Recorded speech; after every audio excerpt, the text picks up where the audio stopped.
moving forward and growing. And yeah, I guess we should say hello and welcome to all of the people who are actually watching the videos. Some of the videos are getting a bit of attention, and the channel, the subscriber count is growing. So, hello everyone out there. Hello. Welcome. It's nice to have you on board. And so here we are again for episode 5, numero 50. Numero 50. That one, yes. Yes. Yes. That's All right. correct. So what are we looking at today? Well, the topic of being enough, or am I enough, or is it enough, has been raised a couple of times this week by a few different people. Is what enough? Am I enough? Am I enough? Yes. Am the I enough? Yes. So, including myself, I've had my own kind of breakthrough this week with... Okay, tell us about it. Well... Explain yourself, young lady. It's really funny when you go down this path and all of a sudden it becomes evident that a behaviour that you learnt when you were 5, 6, 7 years old that wasn't corrected early on has carried on throughout my life to the point where I'm now 30 odd years old, and this behaviour is still controlling me and still running me. So the question of, is it enough, or am I enough? Am I doing enough? Should I be doing more? I'm never pleased with myself. I'm never happy with I'm never satisfied with what I've done in a day, or I'm always questioning myself, have I done enough? Well, there's your problem. I know. And we've kind of been talking about it this week, and I've been working on that, but I feel like it's a large problem in society where people, we're always constantly seeking, constantly never-ending striving. seeking for satisfaction. Yeah, and this pressure that you can put on yourself becomes crushing to the point where you almost just stop doing anything, because no matter what you do, you're always disappointed in yourself. Imagine a snowball rolling down a hill, a snowy mountain. You know the whole thing about rolling a snowball, it gets bigger and bigger. Mm-hmm. A never-ending mountain and a never-ending snowball that was rolling forever down a hill. Could it ever be enough? How do you gauge it? Well, it's going to keep growing, isn't it? Obviously. If it looks back upon its life and says, "Whoa, I was so small in the past." Yes, you were so small in the past. And now you're at a certain place, and in front of you is much bigger. And you're always going to keep getting bigger. It's always going to keep growing. Is it ever enough? Is what enough? Is it big enough right now? Is it bigger now? Is it big enough now and compared to where it's going to be in a year's time? Do you see the simile here, or no, you don't? You do or you don't? I do. You sure? Yeah. Are you sure? Do you want to explain what you see then? Well, it just is the size that it is now. It is what it is, right? And the past is the past. The problem is the identity. Keep going forward. The problem is the identification with it. If a snowball, by the way, you're the snowball. You're also the hill, okay? Okay. If you're rolling down a hill and where you are is where you are, and where you've been is where you've been, and where you're going to be is where you're going to be. And instead of looking at where you are and comparing it to where you're going to be, or comparing it to where you were, instead of doing that, you just look at where you're at now.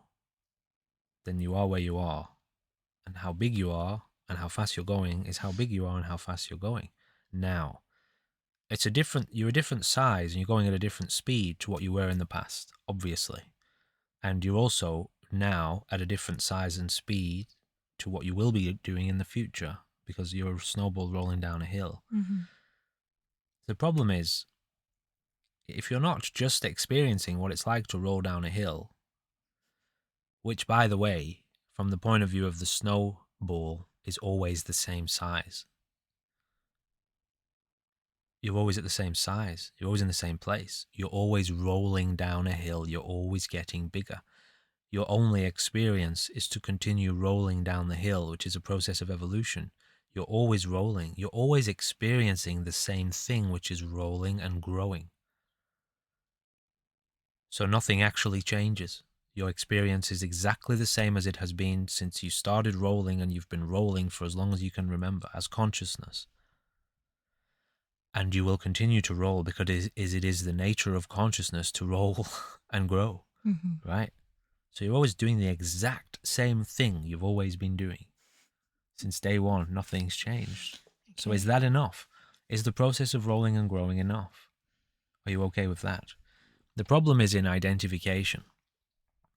As identification with the current circumstances happens, along with that identification comes identification with the memory of where you used to be, and with that also a projection of where you think it's going.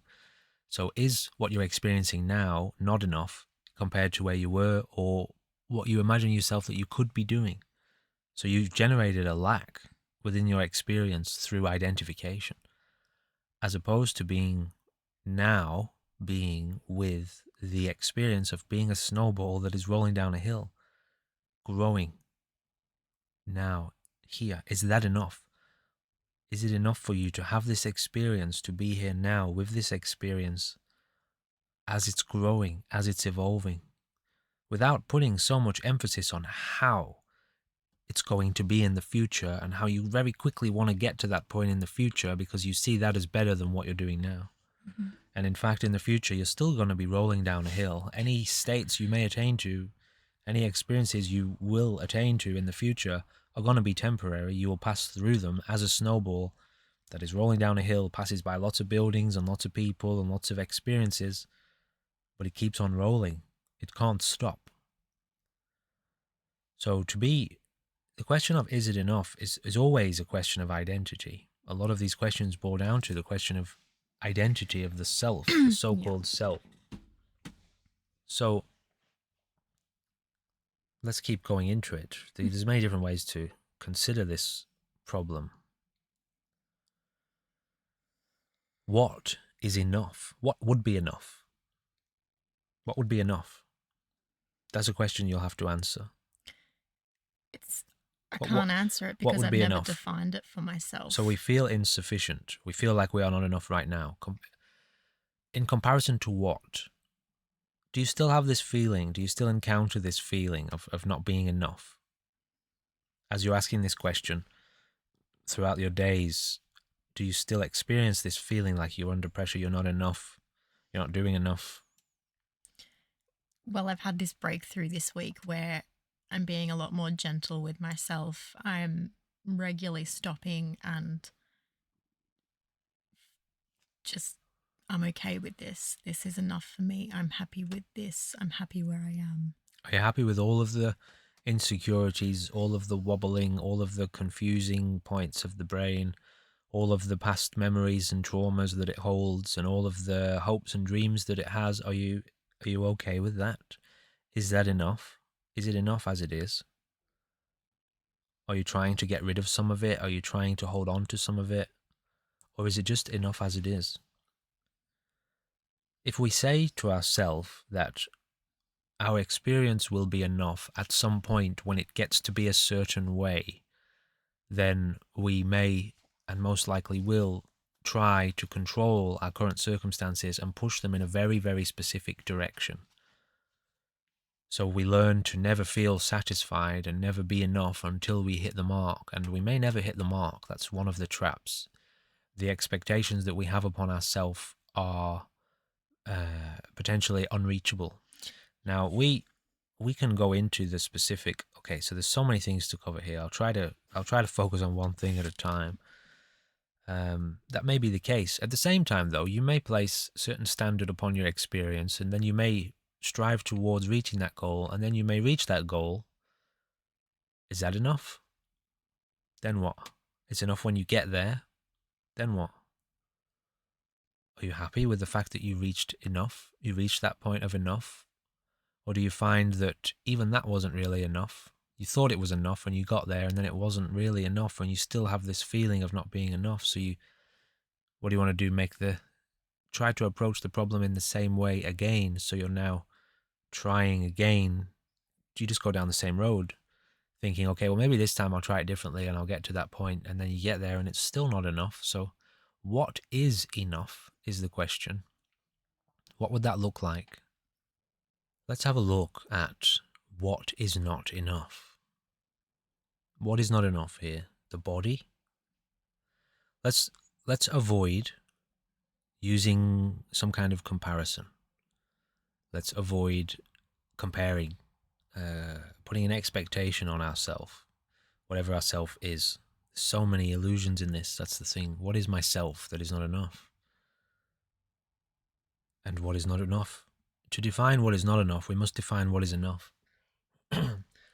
If I describe this and if I break it down, it's going to be very direct, which is fine. Okay, we can do that.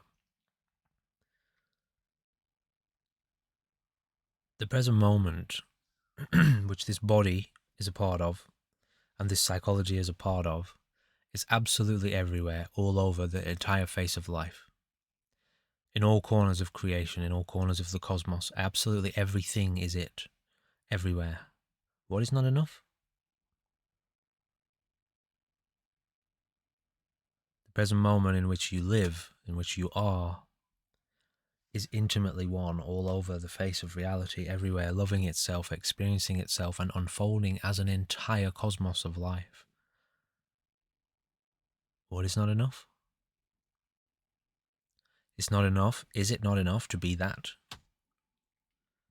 To be this as it's unfolding, as it's having this experience, as life is happening right now in the present moment, right here within your own experience of life, which is obviously connected to every other thing everywhere. Is that not enough?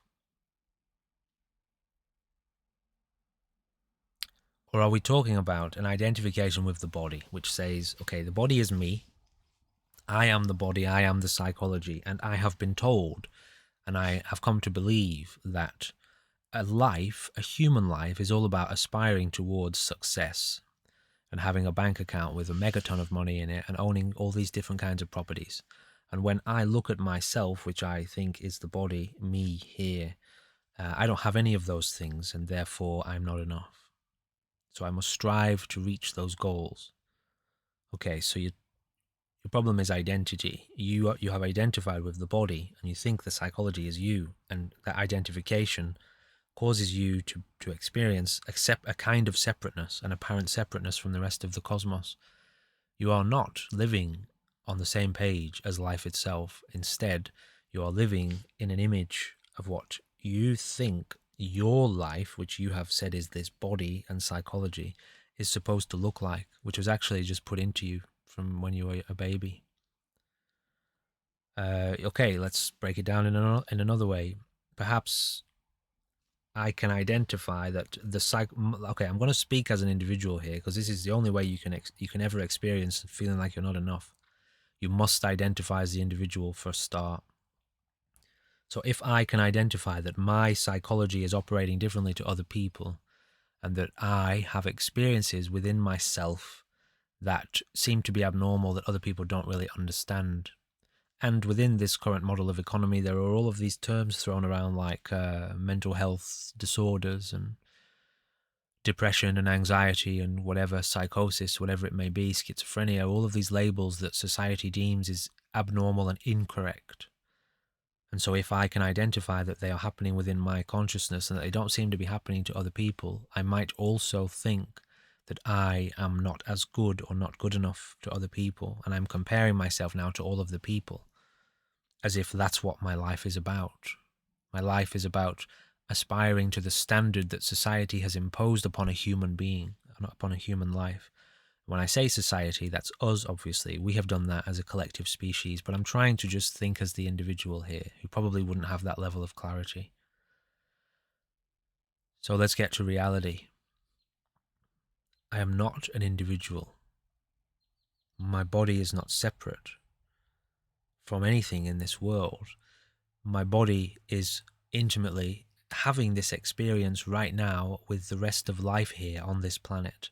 And this planet right now exists right in the middle of a process of universal evolution, as the solar system has been expanding and twisting and turning and growing along with the sun in its own process.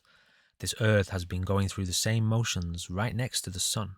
The sun's been going for billions upon billions of years, and our solar system is part of an interconnected network within a galaxy, which has also been evolving for billions upon billions of years.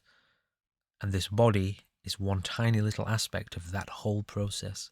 And obviously it goes beyond the galaxies. There are multiple billions of galaxies in the observable universe alone, all of which have been evolving and unfolding at the exact same time. And this body and this psychology is one little finger in the body of that experience. In fact, it's not even a finger. It's a tiny little speck of dust that's stuck on the tip of the fingernail in terms of its size, you know. It's smaller than that even, but we're talking atomic, subatomic. It's a subatomic particle. This body is a subatomic particle in the world of reality, in the face of the whole range of existence as it's unfolding in the now. And what is not enough again? So you kill it straight away. Not enough. There's no such thing as not enough. Now, it's important to understand that this body, this life is unfolding. It's evolving in the now. It's changing. The circumstances of the matter are the body, the psychology, the relationships, the earth, the society, the whole universe. Everything in it is twisting and changing. Now, if the universe was to take a photograph of itself, called memory, and remember how it used to be, and have a comparison of how it is now versus how it used to be, and have a preference over one of those, it might think that the version that we're doing now is not enough, because in the past it was much better. But that's just a photograph. There is no past universe. There is no past reality. There is only the present now unfolding everywhere. So in the brain of the individual, there are lots of photographs of different states and experiences. Some of them were really happy, much happier than the current state. And so if there's a preference to how it used to be in the memory, the current state might feel like it needs to get back to that memory. And so it has comparison. Now it's trying to control the present moment. But that's only in the brain. And it's just a memory. It's a photograph. That's not even real. The content of the memory isn't real. And so one's experience becomes hyper fragmented, and the self tries to establish one's own experience of this present moment and push it towards how this memory was, trying to get back to some kind of positive state, which is unreachable. And also, even if you, for the most part, it's unreachable, you'll never get back to the same state. There's no possible way to go back in reality. There is no backwards in reality. It doesn't exist. But in memory, there is definitely a past in memory, in the brain. And so you may get back to a similar state, and then your brain will take a photograph of the present experience of happiness and compare it to the past one and say, okay, these were kind of similar. And now it feels like it's hit the mark, but you're not seeing the fact that it's temporary also. So as that begins to fade away, that happiness begins to fade inevitably, that emotion of happiness or the emotion of contentment begins to fade away. Now you're in the same situation again, feeling unhappy and feeling not enough. And so you set about on the same cycle, stuck in this cycle within the brain of forever trying to get back to these so-called past experiences. And your experience of life as the individual just gets stuck in a loop now. You're actually stuck in the past. You're living your life from the point of view of memory, and that memory only exists from the perspective of the individual. And so your experience of life is one that you think you're an individual. And so you live in a sense of separation because you keep falling into the memory and believing that that's what you are, because you identify with the body. So the identification is the wrong. Identification is the error. All right, so there's it all. That's it broken down. You've got to stop doing that. Yes. Yeah, that's the practice, what we call the practice. Step back from the identity and stand in a total awareness of the present. Absolutely everything that is happening now, try to control it. Go on. Try to control what is happening right now. Can't be done. So this life that is unfolding in the present moment, which is beyond the boundaries of control, is just happening. If there's a you here, it's happening to you. It's actually happening for you, but that's a different point. So if you can be there with that, there is only a total happening, which has no name, can't be controlled, can only be witnessed, can only be experienced. And at a very deep level, you can't even see it, because you can only see something that has happened. You think you have seen something happen. Okay, so you've taken a photograph of the present moment, and now you're looking at that saying, I can see it. You can only see a memory. It takes time for light to travel from a thing to your eyes, into your brain. So the thing that you're seeing with your eyes has already occurred. So you can't really see it, or you can be it as it's unfolding. My own master, my own teacher, had a wonderful saying, which took me years and years to break down. I sat with this statement for years. It was so confusing to me for a long time. The guest can see it. Only the host can be it. People who think they have seen reality, or they can see enlightenment, they're still behind. They're falling behind. A fraction of a second behind. We talk about being able to see this, but what that means is you need to know, you need to be able to see the fact that you can't see it. It's called seeing that is not seeing. Mind that is not mind. Knowing that is not knowledge of knowing. One does not know that one knows. And obviously the language breaks down when you try to penetrate that, because we're talking concepts. This is very, very deep stuff, but this is what Mystic Society is all about. Living here. So what is not enough again? Let's ask that question. Some I in comparison to what? Of course it's enough. It's everything and it's everywhere. It has always been enough. And it will always be enough. But its enoughness is unfolding as forever changing states and experience, forever unfolding into new ways, new encounters, new experiences. And it can never go back. No such thing. A wave can't go backwards. It can only go forwards.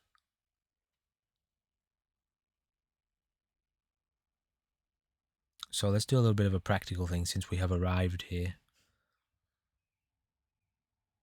For one to learn to rest in what is happening. Now bear in mind, we're not talking concepts here. We're talking direct experience of what is happening. Your best bet to begin with, to start with, the best place for you to turn is into the body. To begin with, whether it's into the breath, it's into the body. Because your whole experience of this life as a human being is through the body. Mind operating through the body. Now you have mind which is not physical and not limited to the body, but for most people, the sense of experience is one of body here in a place in the world, okay? So you start there. To learn to rest in this presence. One's own direct experience of being here.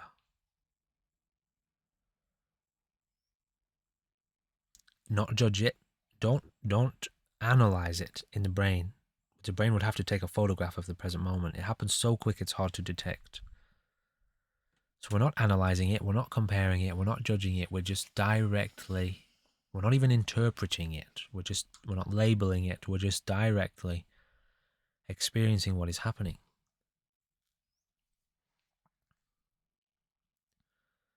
So look right now into your own experience of this life without comparison. You don't have anything to answer. And you have nothing to say and there's nothing to explain. Right now you are under no pressure to say a word, to say a thing, to even think. What is happening right now in your experience? Look there. Can you see in your own experience what is being? What is being here?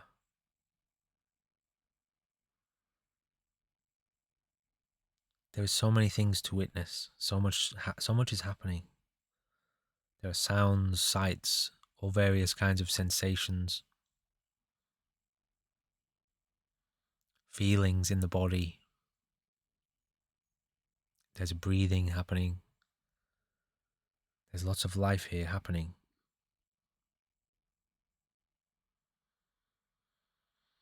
If one learns to live in that space, and that's the whole of the path to arrive here in the now,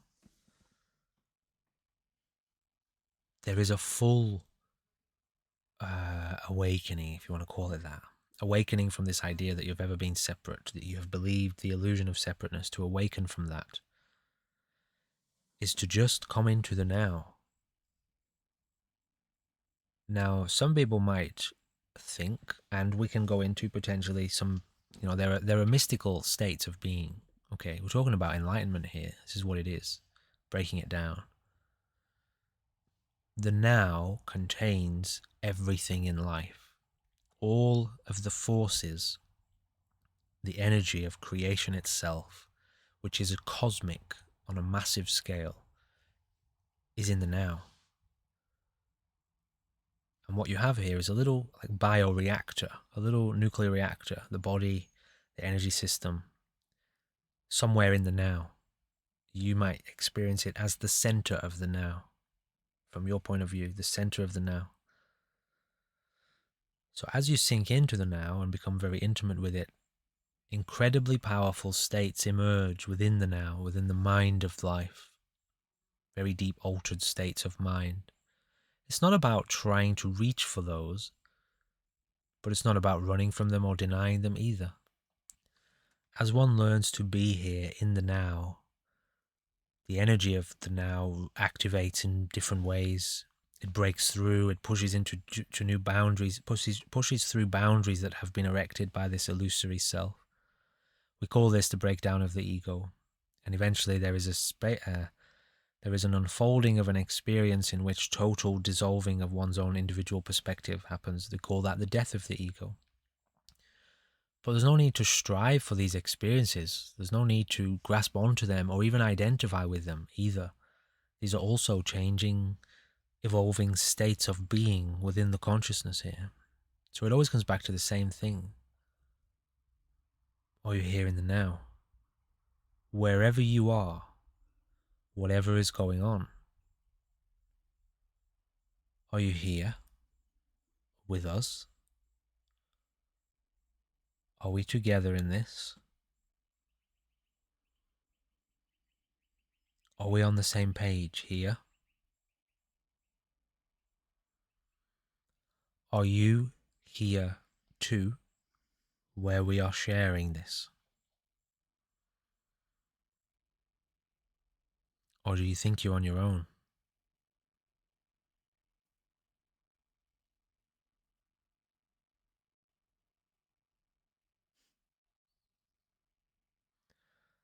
So what else do you want to break down?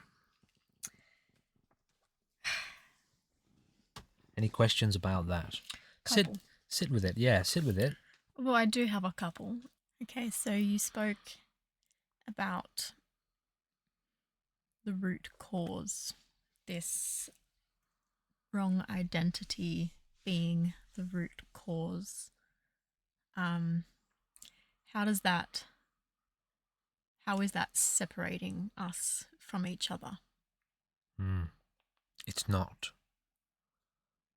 It's not actually. But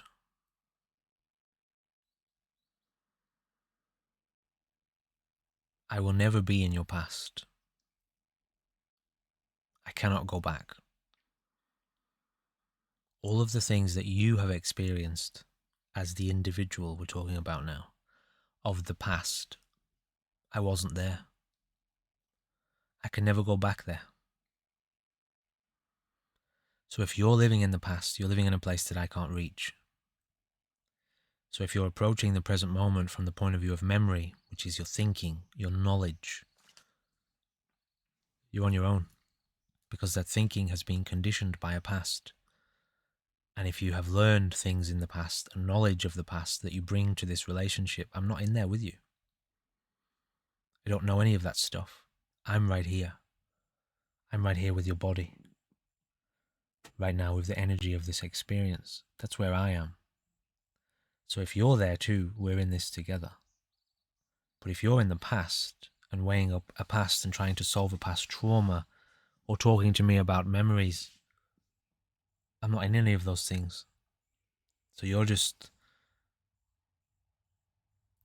in something which won't, while you're in that, you won't be seeing what's happening right now directly.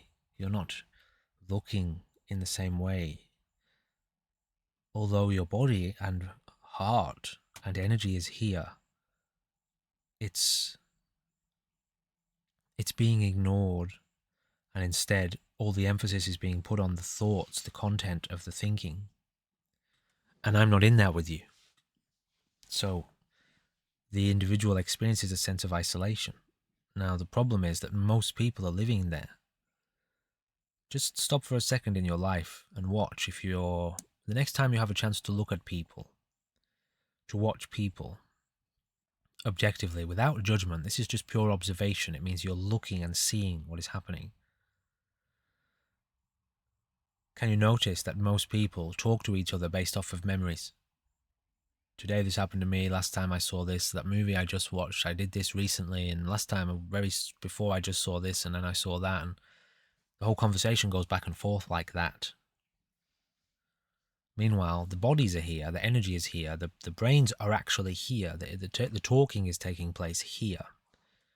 But from that point of view on the inside, all they're seeing is the memories, the photographs of how the now was several days ago, several weeks ago, or several years ago if it was really traumatic, if it's really deeply rooted. Happens to people a lot as they get older and older. They just dwell on the past and how good things used to be. So it doesn't really separate us, but the experience from the experiencer's perspective is one of they don't experience a lot of connection. They're certainly not really paying attention to life as it's unfolding in the now. They're not seeing the nature. They're not seeing the other beings. They're not seeing the energy of the present moment as it's unfolding, forever unfolding and opening up. They're not witnessing that. Instead, they're witnessing a sense of individual memory and perspective and thought and their own perceptions about their own experience, and nobody else was ever in there with them. Do you understand? Mm-hmm. They were alone in that. I can't go back into the past with you. So you isolate yourself, apparently. You experience the sense of isolation in the now, which is a total illusion and absolutely unnecessary. One can live right here. In fact, one has been living right here the entire time. It's possible to live in a house without a mischievous little monkey spirit. If you remember the talk from the last talk that we did. A mischievous little monkey spirit that's always putting shit in your front of your face, you know. Look at this, look at this, look at this, look at this. I'm trying to clean up here, you know, guy. Come on. Yeah. Relax. Get out of the way, dude. Get in your corner. So it is possible to live without this sense of separation. And it is directly, right now, accessible. It is not in some particular state. It is not in some particular mystical state only. It is always fully accessible in the now. It has to be, because it's real. And if anything that's real has to be now, always. It can't disappear. It can't go away.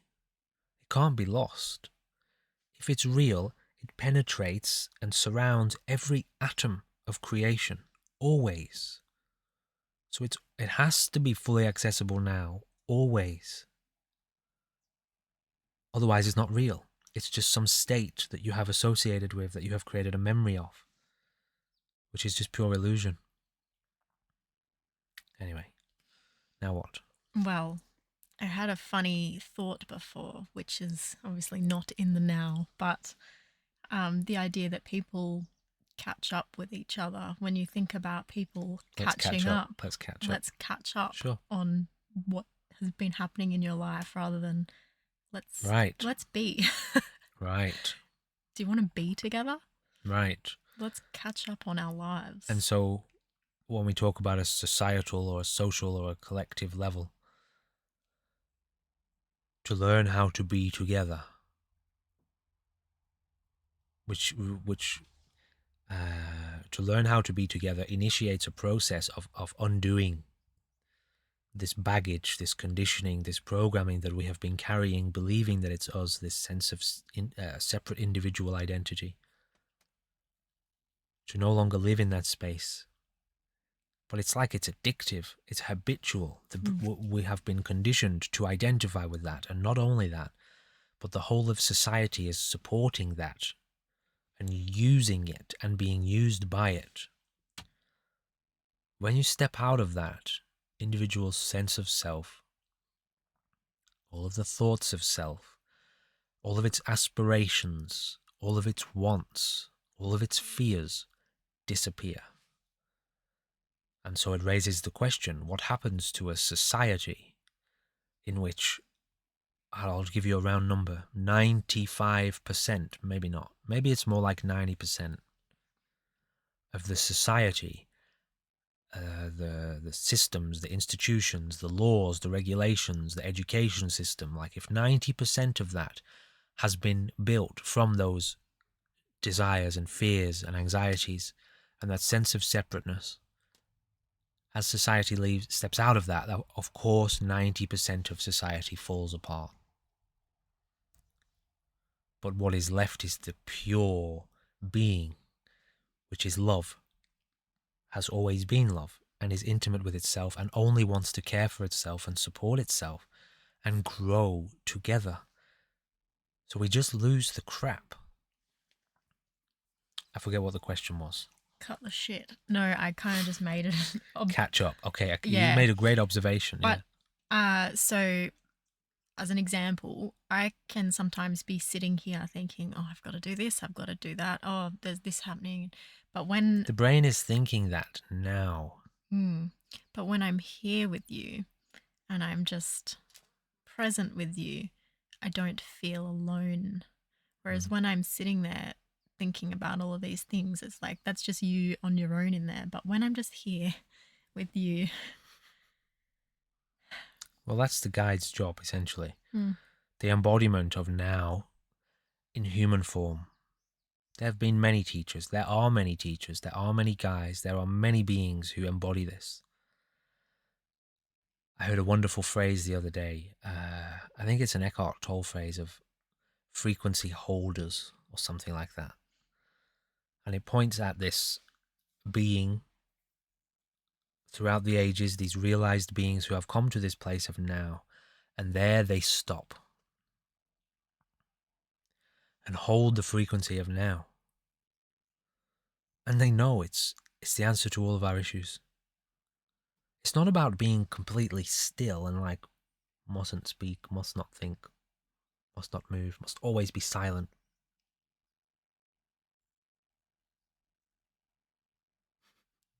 It's not that. There are practices like that to bring one into contact. Okay, great. But the brain is thinking now. The body, the heart is beating now. The energy is being shared now. The conversation is happening now, right? But to identify with the brain and think that that's you is the error. There are things to be done now. There are jobs to be done now. There are problems to be solved now. People are hungry now. People are in need now. People are afraid now. There is a terrible, evil corruption at the heart of the modern economy now. The military-industrial complex is happening now, ladies and gentlemen. What's to be done about it now? Right? These are questions to be raised now. It's not a case of never speaking. It's a trap a lot of people fall into, and you see it everywhere, especially in this whole world of non-duality movement today. People get stuck in this loop. of just trying to describe reality, which is, it's not doable. You can't describe reality. But they just get stuck in a loop of, it's everything and nothing, and it's this, it's just this, it's just this. Everything that's happening is just this. People dying and starving and suffering is just this. Right? Okay, fine. It's always been this. What do I want to do about it? What do you want to do about it? Want to get to work? Want to help people who are hungry and need, people without homes? Do you want to learn to identify this terrible corruption at the heart of a modern economy, which is causing countries to go to war and investing all of our money in insane ways to murder each other? And we're not going to go too much into that because we've talked about it plenty enough already. That's happening now too. That's also just this, all right? But at the same time, so is doing something about that. So is learning to cultivate a way of life that is harmonious without war. That is also just this, right? We're doing this now, okay? It's unfolding in the now. So that's to help anyone out there who might be not quite yet capable of identifying that there is an activity now, there is an action now, there is a way of being now, there is a way of living now. There is a relationship happening in the now between the apparently separate bodies, which aren't really separate. The body of life is in love with itself. It is living together, and we are cultivating this together. That is this happening consciously.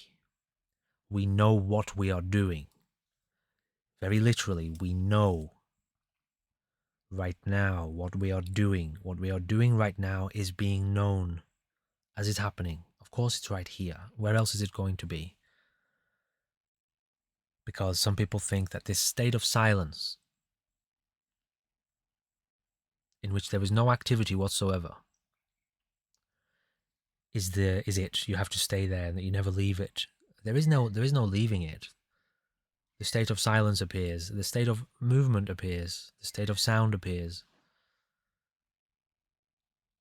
That's still an identification with an individual who thinks it must be silent in order to be there.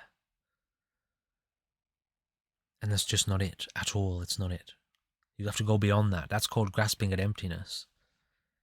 Thinking that silent being is emptiness, and so one must be silent in order to be empty. It's always empty. It has always been empty, the consciousness here. Its nature is emptiness. Emptiness not in the sense of there's nothing in it.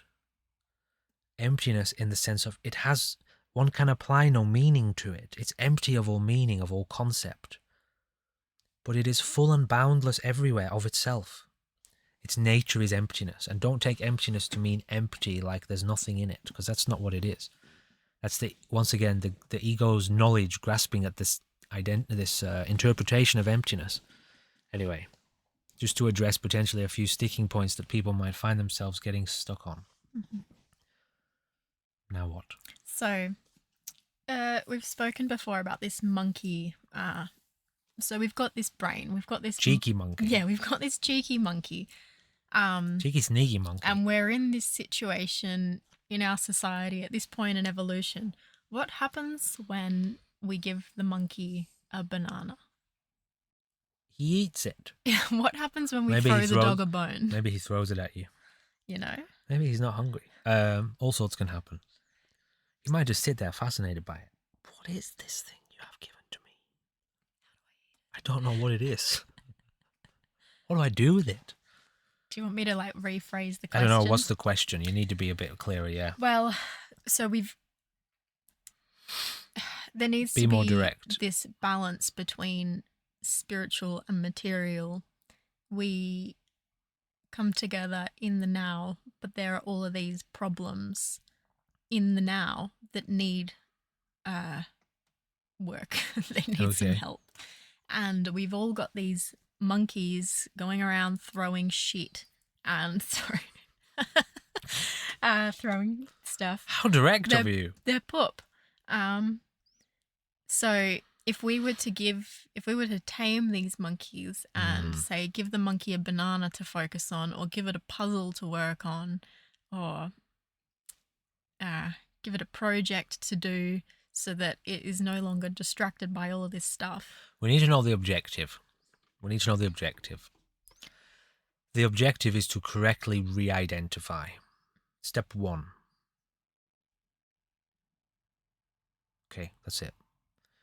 Until there is a correct re-identification, until one knows what is what and what is not, it's impossible to really move forward.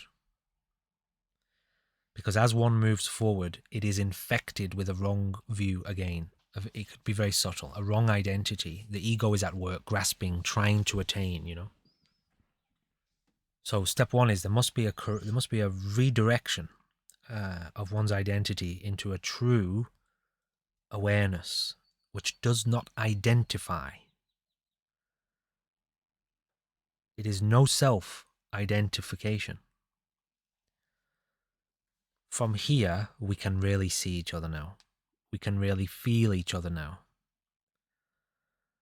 From here, the whole direction, the whole shape that life takes is different. It's not striving. We are here now. What's the problem? Whatever the problem is, whatever the issue is that's raised, how do we all address the problem? Not have it fixed for us. Not expect some authority somewhere to fix it for us. How do we all turn towards taking care of the problem? All of us together, on the same page, with the same objectives, working together, and everybody plays a part. Okay, so we're not being led by some authority. We are doing this together, right? We're on the same page here. Now, because this is a process, and because absolutely one has to recognize that on a social level, there are still a lot of people confused and consumed by this apparently separate sense of self, believing the self-identity. Then okay, this training, this encouragement of the process must be established to help people. And it's the job of people who have done that, who know the process, to help one by one or group by group people connect together, because it's a very direct encouragement. Bring one in touch with the now. Learn to abide in the now. Get familiar with the space of the now. Come home, stay home, right? Live at home.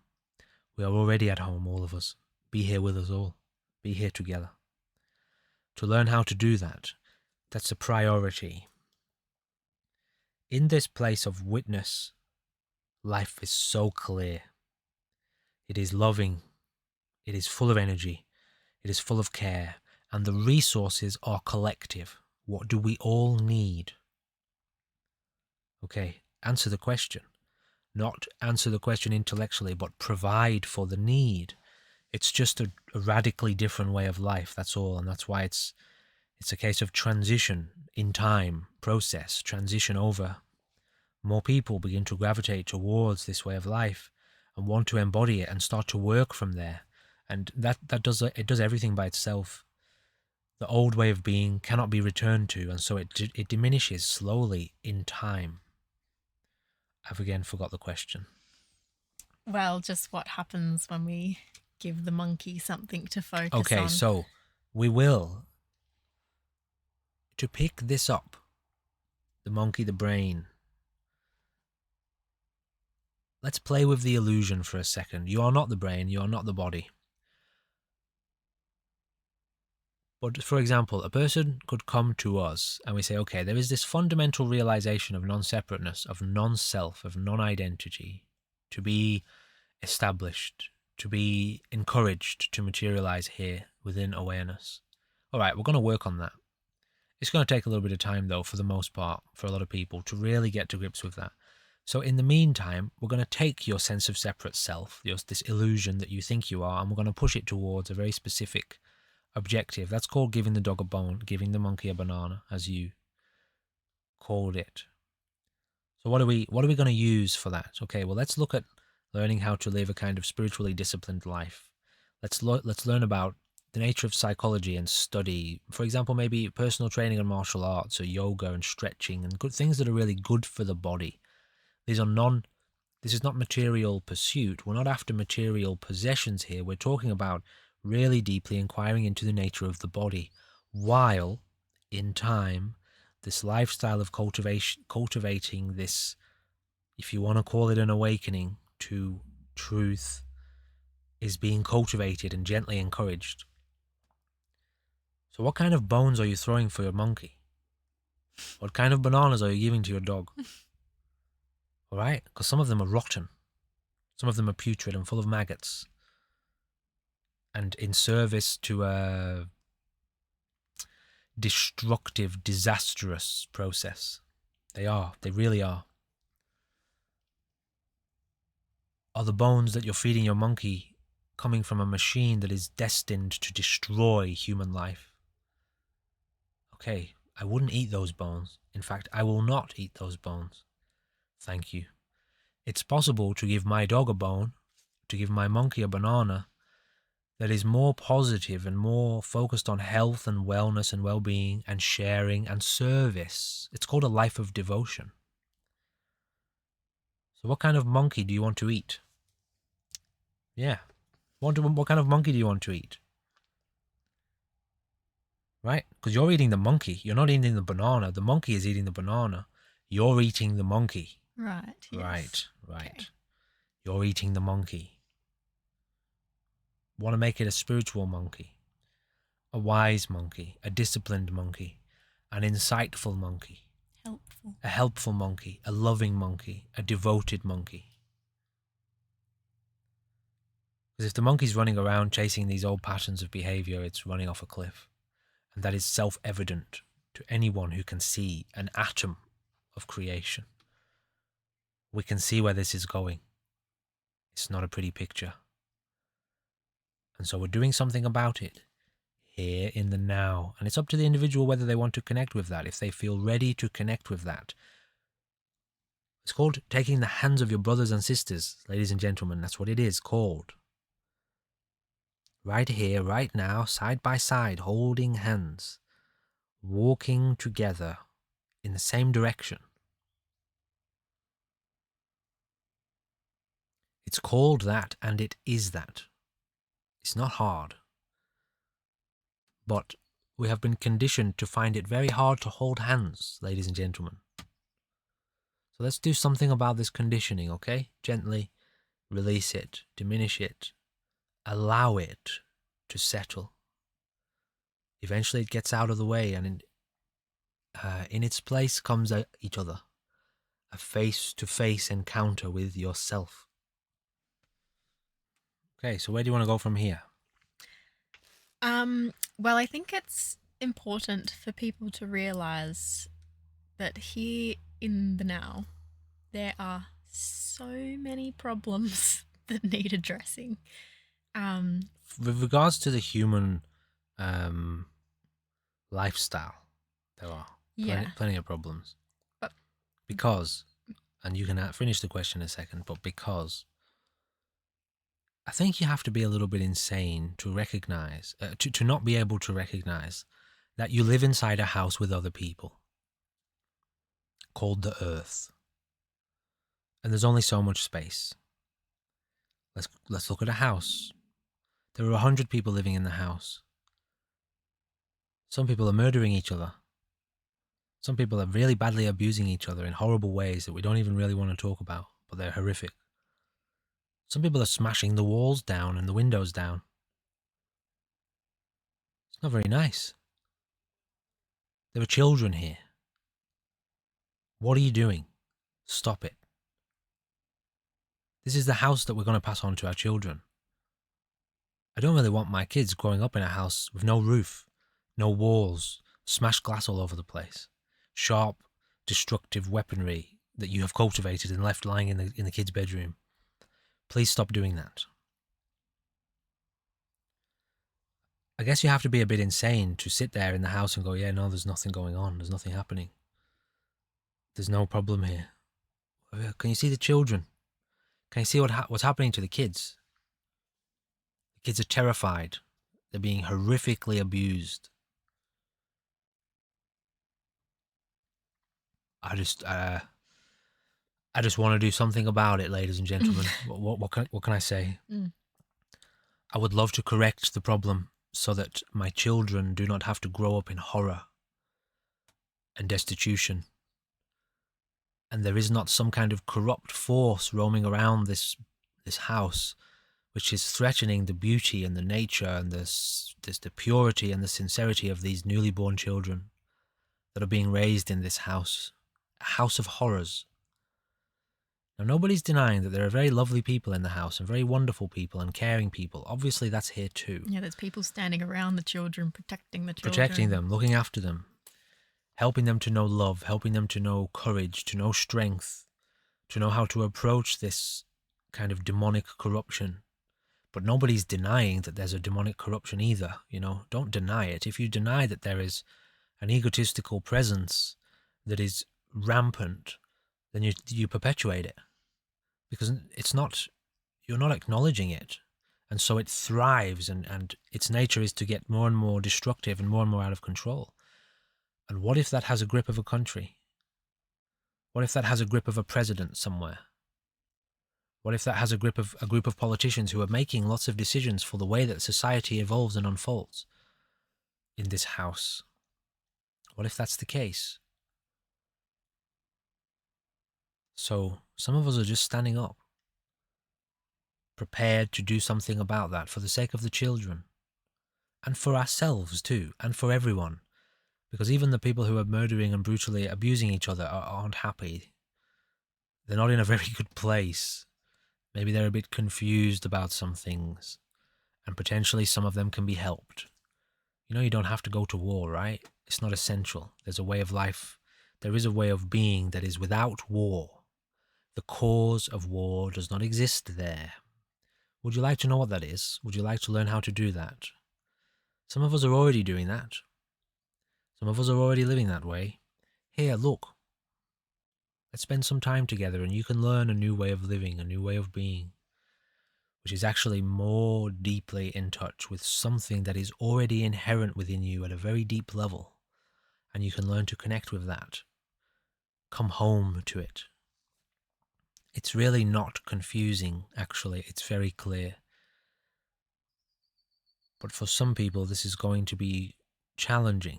And of course, nobody's denying that either. And part of our job is to help with the challenge, to help process it, to help you face the challenge in the same way that we have already overcome that challenge and faced it, and deal with other challenges in a different domain of life, a different dimension.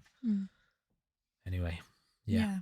It gets to the point where your problems and your challenges aren't your problems and your challenges. They're collective, of course. Problems and challenges. So let's solve them together.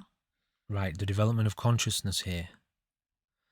How to help consciousness wake up to itself is a challenge.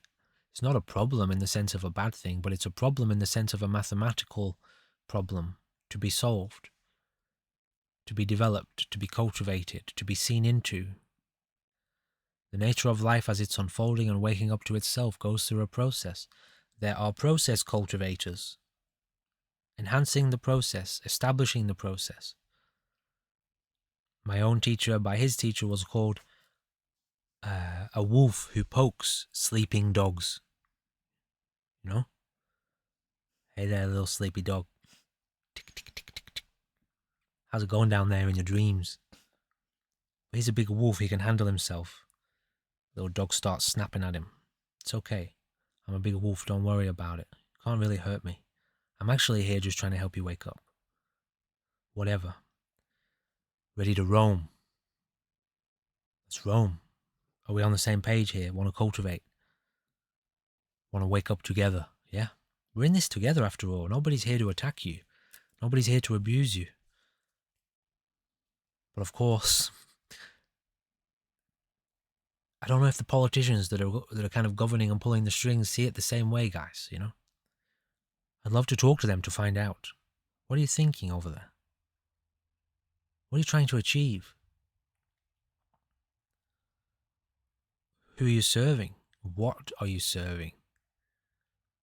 When you're pulling the strings that you're pulling, who's invested? Who's invested in those outcomes? When is it enough? When will it be enough? Yeah, right. Where is it going? Where are we being led? Same question. But these questions need to be looked into very deeply with a strong focus and a real passion and a real care to look into the problem to be able to help it evolve. Okay, so it's evident, it's self-evident. What are we doing? We know exactly what we're doing. We're doing this. And this is what it is doing. You can see it right in front of your face. It's not hard to see, but it can be, clouded or kind of blocked a little bit by a self-view. What? I think that's a good place to end it. Leave it there for this one. Yep. Ladies and gentlemen, thank you for everyone who is connecting with this podcast. I really can't express enough how vital and how essential you are in this. You are the consciousness of humanity. You are a representative of that. You are a torchbearer. This is where we are all up to. This is where we are at. I cannot emphasize enough how important you are in this process and how your own beginning to step into this fully, how vital, essential that is.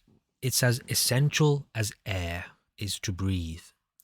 Without it, the body suffocates and dies. It's that essential. So thank you for those who are stepping into this with consciousness, who are making connections, who are saying hello, who are offering their support. Your energy is the support. Your input is the support. Your establishment is the support. And I cannot enough offer my gratitude and our gratitude and our energy and our support for you to do this, okay? So thank you all for that. And I suppose, will we see them in another episode very soon? Very soon. Goodbye for now. Good job.